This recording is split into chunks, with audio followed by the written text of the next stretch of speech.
Kain tayo guys. May ano tayo dito. Bawang. Dalawang sibuyas. Dalawang bawang. Yan yun. Ito. Tsaka sibuyas na pula.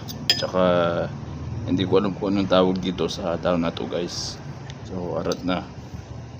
Kain na tayo mga G. Mga idol, mga boss. Mm.